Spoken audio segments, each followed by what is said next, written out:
आया कि नहीं आया? अगर कोई भी ऐसा बैक्टीरिया जिसके पास क्या हो, कैप्सूल, जिसके पास क्या हो, वो बहुत ज्यादा क्या है, डेंजरस है, वो बहुत ज्यादा क्या है, उसको हम नॉर्मल एंटीबायोटिक से मार नहीं सकते। आईसीयू में तुमको जितने भी पेशेंट मिलेंगे वो ज्यादातर इन्फेक्टेड किससे होते हैं, ऐसे बैक्टीरिया से जिनके पास क्या होता है, कैप्सूल। यानी कैप्सूल एक ऐसी चीज है, अगर वो हमारे शरीर में चला गया, यानी कि ऐसा बैक्टीरिया जिसके पास कैप्सूल होता हो अगर हमारे शरीर में चला गया, तो हमारी बॉडी उसे पहचान ही नहीं पाएगी। हमारी बॉडी उसे समझेगी, क्या समझेगी, कि ये जो है ना मेरी ही सेल की तरह कोई दूसरी सेल है। ऐसा क्यों? क्योंकि इसके पास क्या होता है, ग्लाइको, और ग्लाइकोकैलिक्स बेटा मिला, जो ग्लाइकोलिस बनता है इसमें होता है पॉली, क्या होता है, पॉलीसैकेराइड। क्या होता है? अब तुम पूछोगे कि यार सर जी यार हर बार एक नया नाम लेके चले जाते हैं, इसका नाम क्या है, पॉलीसैकेराइड मतलब होता है शुगर। सैकेराइड मतलब कौन सी शुगर? शुगर को बोलते हैं ग्लूकोज। क्या बोलते हैं?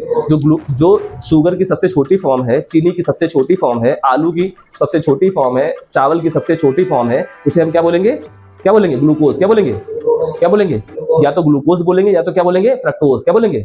तो जो सबसे छोटी फॉर्म है उसी को हम बोलते हैं क्या, सैकेराइड। जब बहुत सारे ग्लूकोज मिल जाते हैं तो उसे क्या बोलते हैं, पॉलीसैकेराइड। क्या बोलते हैं?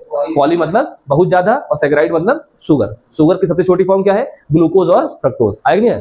ठीक। अभी हम आगे जब बायोमोलिक्यूल पढ़ेंगे 11th में, तब हमको ये सब चीजें पढ़ाई जाएंगी। एक्चुअल में बॉडी में 3 चीजें याद कर लो। कितनी चीजें? एक हो गई शुगर, एक हो गई शुगर से क्या बनेगा, शुगर से बनेगा कार्बोहाइड्रेट। क्या बनेगा? एक हो गया अमीनो एसिड। क्या हो गया? अमीनो एसिड से क्या बनेगा, प्रोटीन। क्या बनेगा?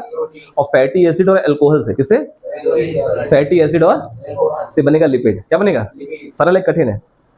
कठिन है कि नहीं? क्योंकि पहली बार तुम इसका नाम सुन रहे हो। लेकिन अब इस वीडियो को जब दोबारा देखना या मेरी क्लास को दोबारा देखना, जानबूझ के इसको रिकॉर्ड कर लेते हैं कि बार बार वो चीजें बोलेंगे तो आधी चीजें हम खुद ही भूल जाएंगे, आधी चीजें तुम भूल जाओगे। लेकिन जब इस वीडियो को देखना तो इसको ना अपनी कॉपी में नोट डाउन कर लेना कि जब बहुत सारी शुगर मिलती है तो क्या बनता है, कार्बोहाइड्रेट। क्या बनता है? अगर शुगर से बनेगा तो क्या बोलेंगे, कार्बोहाइड्रेट। तो कार्बोहाइड्रेट ही क्या है, पॉलीसैकेराइड। क्या है? अगर शुगर को हम क्या बोलते हैं, सैकेराइड, तो बहुत सारी सैकेराइड मिल जाएगी, क्या बन जाएगा, पॉलीसैकेराइड। यानी कि शुगर इक्वल टू क्या हो गया, सैकेराइड, और कार्बोहाइड्रेट इक्वल टू क्या हो गया, पॉलीसैकेराइड। आएगा नहीं आया? और अमीनो एसिड मिलेंगे तो क्या बनेगा, प्रोटीन। क्या बनेगा? और लिपिड किससे बनेगा, फैटी एसिड और ग्लिसरॉल से। इसको आगे पढ़ाया जाएगा तुमको, हम नहीं पढ़ाएंगे, हम तो पढ़ाएंगे ही, लेकिन तुम्हारे कोर्स में है। ठीक है, आया? तो ग्लाइकोकैलिक्स किससे बना होता है बेटा, पॉलीसैकेराइड से। इसका काम क्या होता है, बायोफिल्म बनाना। एक्चुअल में हमारी बॉडी में भी बायो क्या पाए जाते हैं, पॉलीसैकेराइड। क्या पाए जाते हैं? इसलिए हमारा इम्यून सिस्टम, हमारा प्रतिरक्षा तंत्र, यानी कि हमारी WBC, हमारा तुम्हारे ब्लड में 3 चीजें पाई जाती हैं। क्या पाई जाती हैं, RBC, WBC और प्लेटलेट। ठीक। आरबीसी तुमको क्या देती है, हीमोग्लोबिन, जो तुम्हारे ऑक्सीजन का ट्रांसपोर्ट करता है।